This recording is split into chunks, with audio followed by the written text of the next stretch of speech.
Hai semua.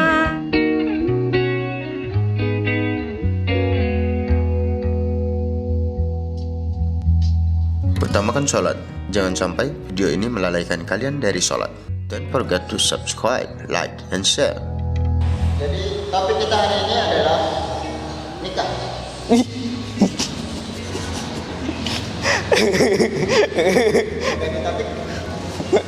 Bisa. Jangan ganti. Itu dah. Aduh. Oh my god. Nikah muda. Aduh. Nikah muda. Nggak tahu. Soalnya sudah tinggal nikah nih, Mas. Gimana? Harusnya aku yang di sana dampingimu.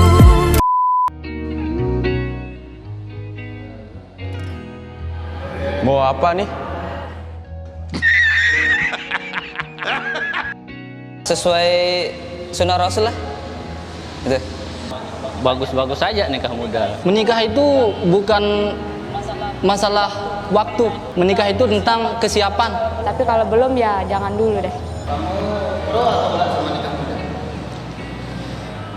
Kalau dibilang pro, ya tergantung sih.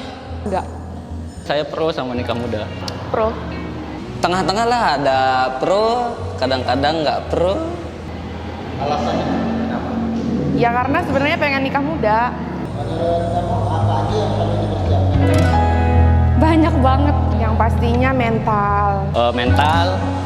Mental pertama. Mental sama siap materi juga. Hati.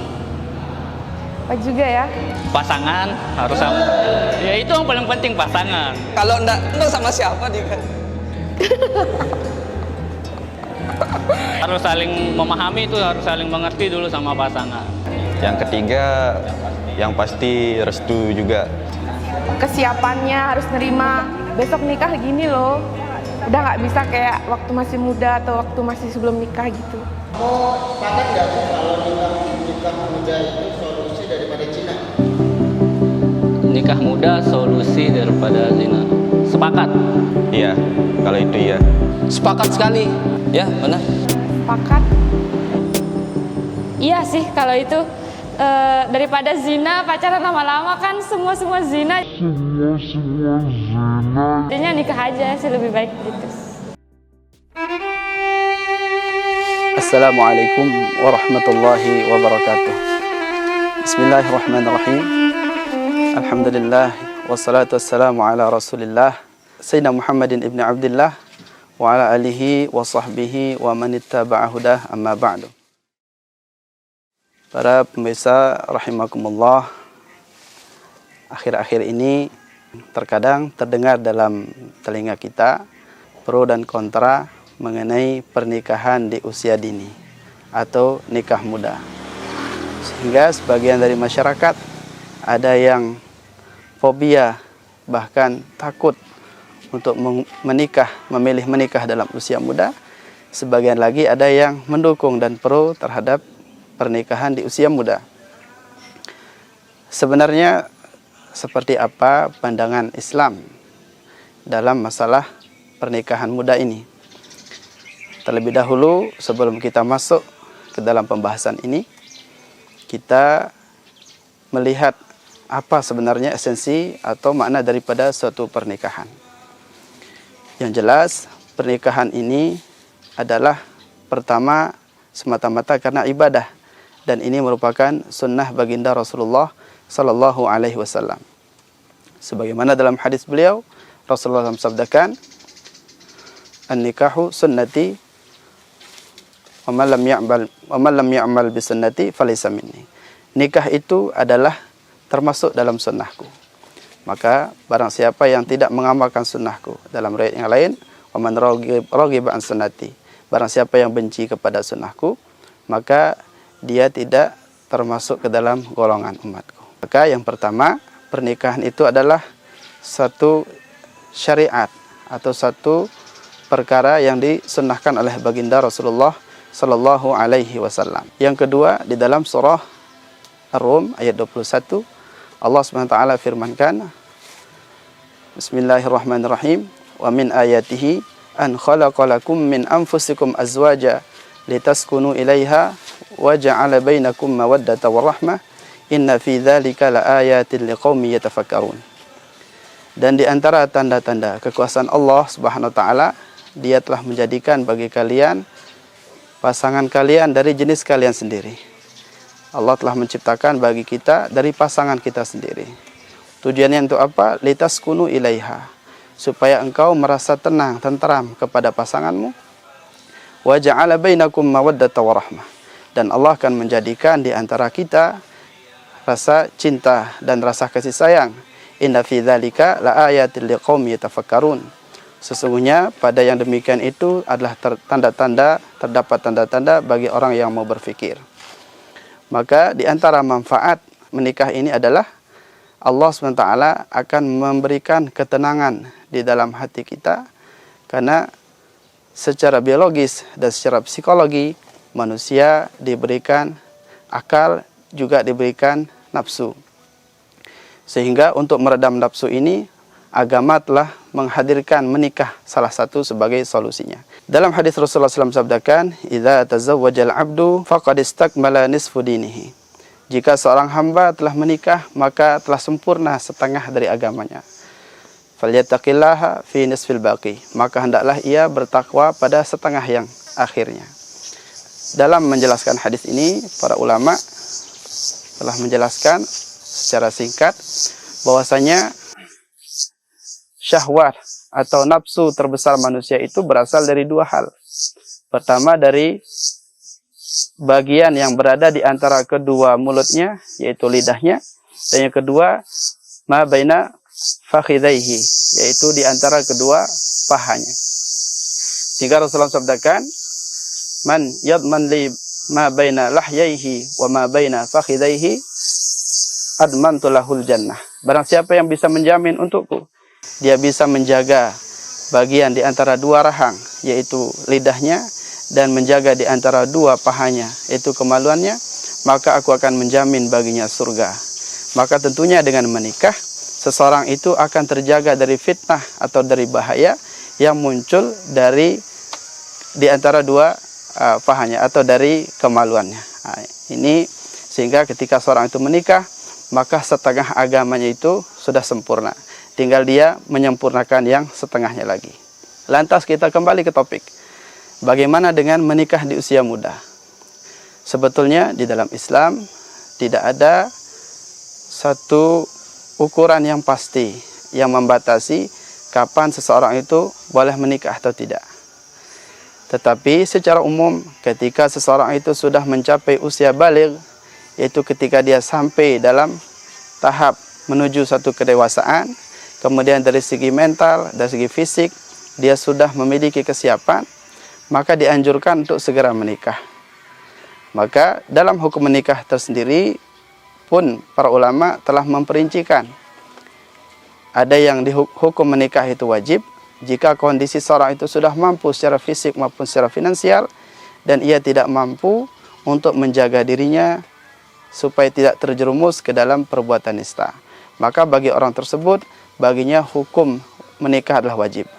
Kemudian yang kedua sunnah, ketika seseorang itu memiliki kemampuan untuk menikah, tetapi dia juga masih bisa menjaga dirinya untuk tidak terjatuh kepada hal-hal yang menjerumuskan dia kepada perzinahan.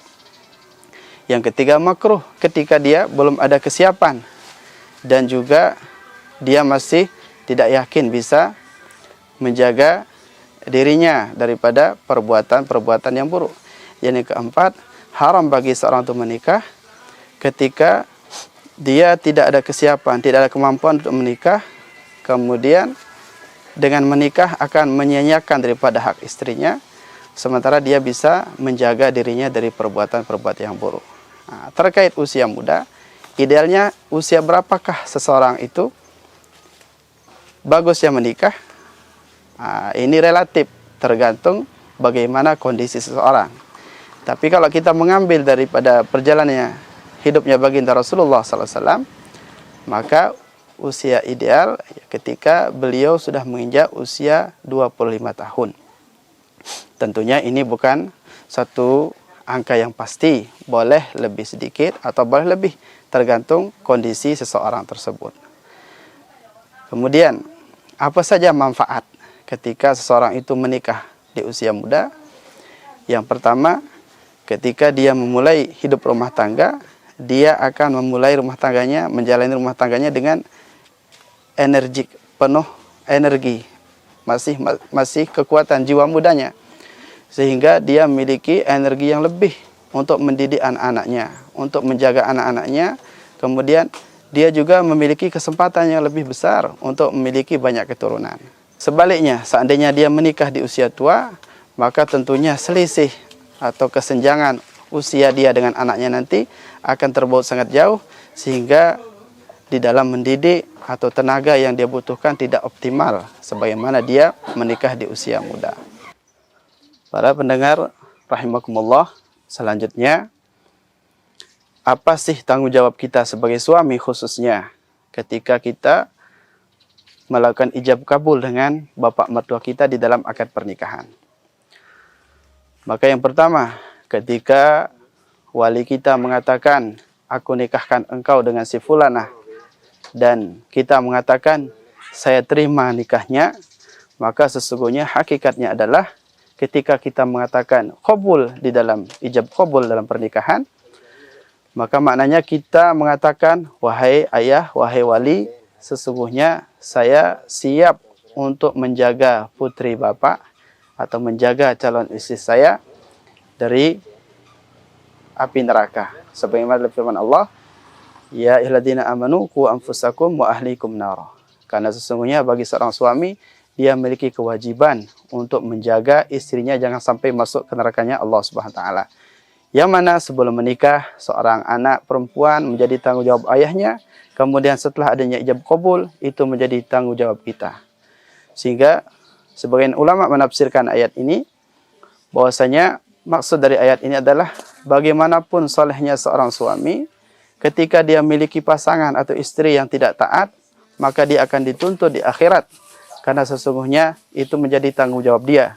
Tetapi sebaliknya, ketika seorang perempuan, seorang istri memiliki akhlak yang mulia, dia seorang wanita yang solehah, maka dia tidak akan dituntut karena keburukan atau dosa daripada suaminya. Makinlah beratnya tanggung jawab kita sebagai seorang suami. Kita memiliki tanggung jawab menjaga istri kita jangan sampai masuk ke nerakanya Allah Subhanahu wa taala. Di samping tanggung jawab nafkah, materi, memberikan makan, pakaian, kemudian tempat tinggal. Dan banyak orang salah paham ketika memaknai nafkah lahir dan nafkah batin. Mereka cenderung mengartikan nafkah batin itu adalah memberikan kebutuhan biologis atau jima kepada istrinya. Tetapi sesungguhnya ini bukanlah yang dimaksud dengan nafkah batin. Karena kalau seperti ini, jangankan manusia, hewan pun lebih jago, kuda lebih kuat. Semua binatang bisa memberikan ini. Maka Sayyidina Ali karramallahu wajhah mengatakan, yang dimaksud dengan nafkah batin seorang suami kepada istrinya ketika dia mengajarkan ilmu agama kepada istrinya. Itulah nafkah seorang suami kepada istrinya dari sisi nafkah batin. Kesimpulannya, kalau sudah siap dari segi zahir dan batin, dan kemudian sudah sampai usia balik, sebaiknya segera menikah, mengingat begitu dahsyatnya fitnah pada akhir zaman. Tetapi tidak semua berjalan lurus sebagaimana yang kita inginkan. Terkadang bagi sebagian orang, ketika dia siap secara mental, siap secara batin, tetapi belum memiliki kemampuan untuk menikah, maka Rasulullah SAW berikan solusi. Di dalam hadis beliau, Rasulullah sabdakan, ya ma'syaras syabab, man istata'a minkumul ba'ah falyatazawwaj. Wahai para pemuda, barang siapa di antara kalian yang sudah memiliki kemampuan untuk menikah, maka hendaklah dia menikah. Fa innahu aghaddu lil basari wa ahsanu lil fajr. Karena sesungguhnya menikah itu akan lebih menundukkan pandangan dan lebih menjaga kemaluan. Wa man lam yastati' fa 'alaihi bis-shaum fa innahu lahu wija'. Tetapi barang siapa yang belum memiliki kemampuan, maka hendaklah ia berpuasa. Karena sesungguhnya puasa tersebut menjadi benteng dan perisai untuk dirinya. Inilah indahnya Islam, luas, fleksibel, dan sesuai dengan kondisi dan situasi yang dialami oleh masing-masing individu. Kesimpulannya, menikah tidak ada batasan usia yang pasti, tetapi ketika seseorang merasa tidak aman dari fitnah, kemudian dia memiliki kesiapan baik secara zahir maupun batin, dia sudah masuk ke tahap sunnah ataupun wajib untuk menikah. Demikian, semoga Allah SWT berikan kefahaman kepada kita, kemudian berikan kepada kita kekuatan untuk bisa menjalankan sunnah Rasulullah SAW sebagaimana yang dikehendaki oleh Allah Subhanahu wa taala. Amin ya rabbal alamin. Sekian, wassalamualaikum warahmatullahi wabarakatuh.